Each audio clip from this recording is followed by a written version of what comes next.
The Oval Office, February 28, 2025. A room steeped in history, now heavy with tension. President Trump, a portrait of restless energy, occupied his seat behind the Resolute Desk. Across from him sat Ukrainian President Zelenskyy. His demeanor was stoic, resolute, despite the circumstances. The air crackled with unspoken words. Advisors and security personnel lined the walls, their presence amplifying the gravity of the situation. American and Ukrainian flags stood as silent witnesses to the unfolding drama. Sunlight streamed through the bulletproof windows, illuminating a tableau of power and unease. The weight of the world, it seemed, rested on this meeting. A potential minerals deal hung in the balance. More importantly, the future of Ukraine itself was at stake. The mood was a far cry from the usual diplomatic pleasantries. Both leaders were keenly aware of the cameras capturing every gesture, every facial tick. This was not just a meeting, it was a high-stakes poker game played on the world stage. President Trump wasted no time in addressing the elephant in the room, the ongoing conflict in Ukraine. His voice, a mix of frustration and impatience, filled the room. "You're playing with fire, Zelenskyy." His words echoed in the silence that followed. "Your actions risk igniting a global conflict, a third world war." Zelenskyy listened, his expression unreadable. He was no stranger to Trump's blunt style. The Ukrainian president, having stared down the barrel of Russian aggression for years, was not easily intimidated. "We need security guarantees from the United States. Peace cannot come at the cost of Ukrainian sovereignty." Trump, however, remained unconvinced.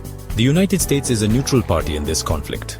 This statement marked a stark departure from previous administrations' stance on the Russo-Ukrainian war. Trump, focused on internal American issues, seemed intent on distancing himself from the quagmire in Eastern Europe. A significant minerals deal meant to bolster Ukraine's post-war reconstruction was on the agenda. The agreement would grant the United States access to Ukraine's vast reserves of rare earth minerals.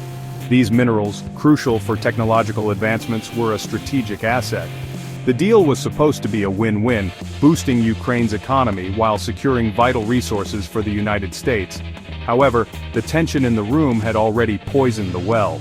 "Zelenskyy's alleged disrespect and unwillingness to consider my perspective, the deal is off." The minerals deal, once a symbol of potential cooperation, became another casualty of the escalating diplomatic row. The room buzzed with whispered conversations as advisors scrambled to process this unexpected turn of events. The collapse of the deal was about more than just minerals. It represented a breakdown of trust, a fracturing of the once solid alliance between the two nations. The meeting, intended to mend fences and forge a path forward, had the opposite effect. It ended abruptly, the air thick with animosity and disappointment.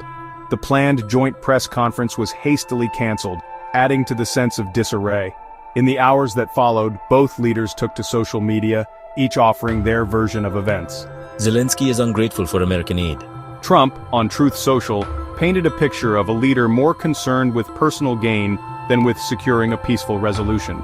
"We are grateful for American support and remain committed to a just peace." Zelenskyy, meanwhile, took to X, formerly known as Twitter, seemingly unfazed by Trump's accusations. The fallout from the meeting was immediate and far-reaching. World leaders expressed concern over the deteriorating relationship between the United States and Ukraine. The Kremlin remained characteristically silent, but analysts suspected Putin was watching these developments with keen interest. The future of Ukraine once again looked uncertain, caught in the crosshairs of a geopolitical power struggle. See you on next video. Don't forget to like, subscribe, share, and comment. Thanks.